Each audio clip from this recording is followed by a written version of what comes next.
Reducing CO2 emissions while producing enough cement to meet demand is a global challenge.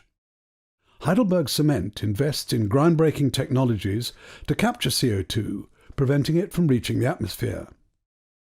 Some CO2 emissions are inevitable during the production of clinker, the main ingredient of cement, which is responsible for more than 70% of the total CO2 emitted by a plant. Let's examine the clinker production process, where a majority of this CO2 emerges. It's called calcination. The limestone from the quarry is heated through fast-moving hot gases up to 1,000 degrees. The resulting lime powder enters the kiln and is burnt into clinker. At the end of the process, we have CO2 and harmless nitrogen in the flue gas, which currently are released into the atmosphere. But how to reduce the CO2 emissions and so cut the overall carbon dioxide in the atmosphere?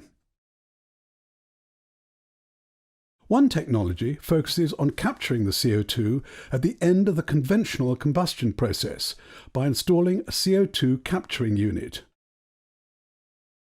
The nitrogen and carbon dioxide usually released by the process are redirected to this unit and cooled down.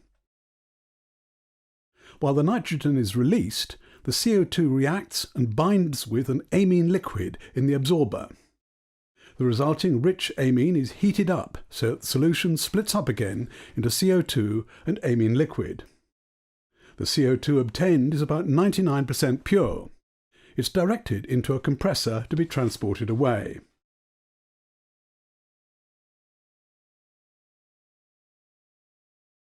A second technology to capture CO2 in cement production is the oxy-fuel combustion technology, a process in which combustion occurs in an oxygen-enriched environment. In this procedure, there's a first step where pure oxygen is added to the process instead of air to improve the combustion. The exhaust gases are recirculated to the burner.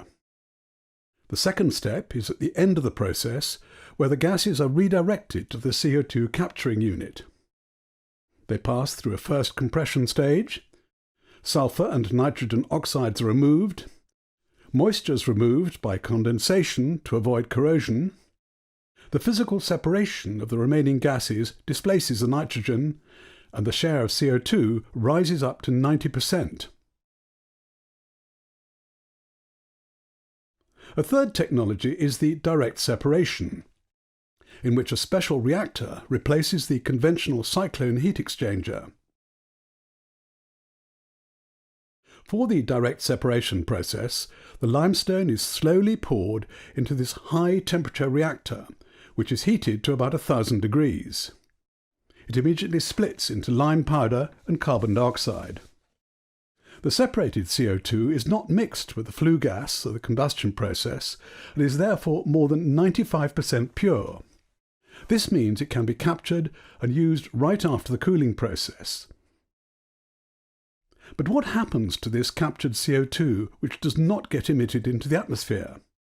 Well, it could be used in many ways: to produce chemicals, enhance plant growth, be transformed into synthetic fuels, or embedded in new concrete, or used to carbonate recycled concrete.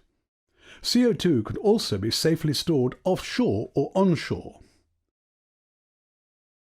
HeidelbergCement, continuing to reduce our impact on air, land and water.